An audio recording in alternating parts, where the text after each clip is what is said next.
Hi everyone, welcome to DD classes. In last video we had discussed about the evolution of money for class 12 money and banking lesson. In this video we are going to learn about the measures of money supply for the same lesson. So the RBI used only the narrow measures of money supply, but the four alternative measures of money supply followed from the 1977, that is M1, M2, M3 and M4 have been evolved. After that we are following the M1, M2, M3, M4 after the 1977. Before we are used the narrow measures of money supply alone at the year of 1967 to 68. So what is M1? It is a first and basic measure of money supply. It is also known as transaction money. Why we said the transaction money? As it can be directly used for making transaction. That's why its name is called a transaction money. So M1 consists of currency and coins with public, demand deposits of commercial bank and other deposits with RBI. See here, the M1 is the most liquid measure of money supply as all its components are easily used as a medium of exchange. First, we move to the currency and coins with the public. So it consists of paper notes and coins held by the public. Any currency held with the government and bank is not be included. It includes coins of denomination rupees 10, 5, 2, 1, etc. and paper notes of denomination like 1,000, 500 and 100. So currency money is also termed as a fiat money. So see in the description what is fiat money. Already I posted one video about the fiat money and it is also termed as a legal tender money. Why it is said legal tender money means it can be legally used to make a payment of the debts or the other obligations. The next one is the demand deposits of the commercial bank.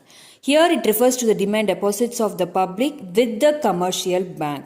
So demand deposits are the deposits which can be encashed by issuing the checks at any time by the account holders.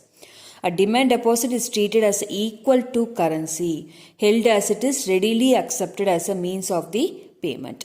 And one more important point about the demand deposit is only the net demand deposits are included because it must be noted that demand deposits are taken on net basis, that is interbank.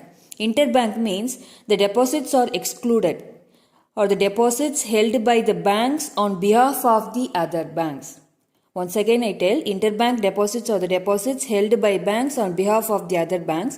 So such deposits do not form a part of the money supply. So as they do not belong to the public. This is the main point of the demand deposit. And next one is other deposits with the RBI. Here it includes the deposits held by the Reserve Bank of India on behalf of the foreign banks and the governments, public financial institution, World Bank and IMF, etc. So it does not include the deposits of Indian government and commercial bank with the RBI. And one more point is, it must be noted that other deposits with RBI constitute a very small proportion of M1. So therefore they do not have any significant role to play in the monetary policy formulation. The next one is M2. It is a broader concept of money supply as compared to the M1.